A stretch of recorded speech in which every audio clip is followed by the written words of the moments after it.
does that grow the church or does it diminish it?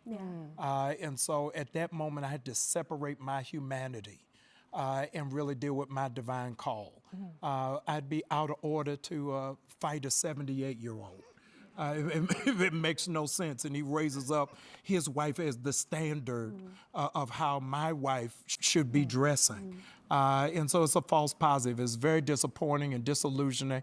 And I hope in all that we do, whether it's wardrobe choices or conversation, that it never pushes people away from the church and away from Christ. And so while it is that I may be offended, I don't want them to take that offense to how church is or how the love of God is. And so I would hope that sometimes silence can never be misquoted. But at the end of the day, people have to rest with their own decisions. Pastor Carey, how do you offer others grace in this moment? Or what is the lesson? I mean, it's interesting, not since J-Lo and that green dress has anybody talked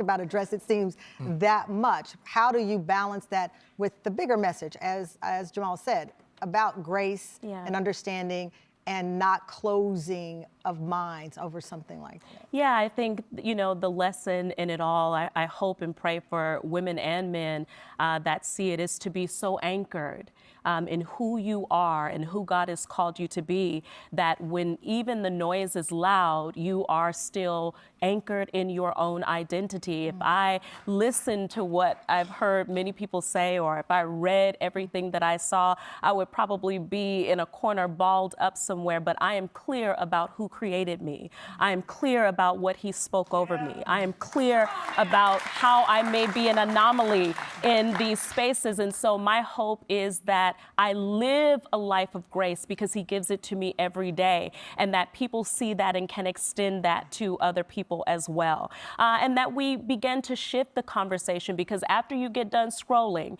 our parents, many of us are still struggling with Social Security. After you get done scrolling, there are still healthcare issues around insurance in this nation. After you get done scrolling, there are still upwards of 500,000 Black women who are unemployed in this nation in 2025 going into this year. And so we have so many things that we can put our energy and our focus on, and that's what I hope that we do.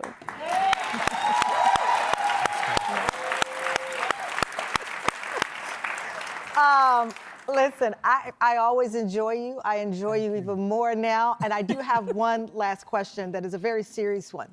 Where is the dress? Sherri Shepherd wants to know. Oh my goodness. Where is the dress? It's in the closet, but I'm getting rid of that dress. Yes.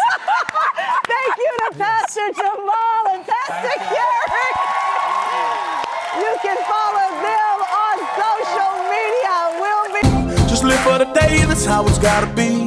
No matter what haters may say. My hope is big.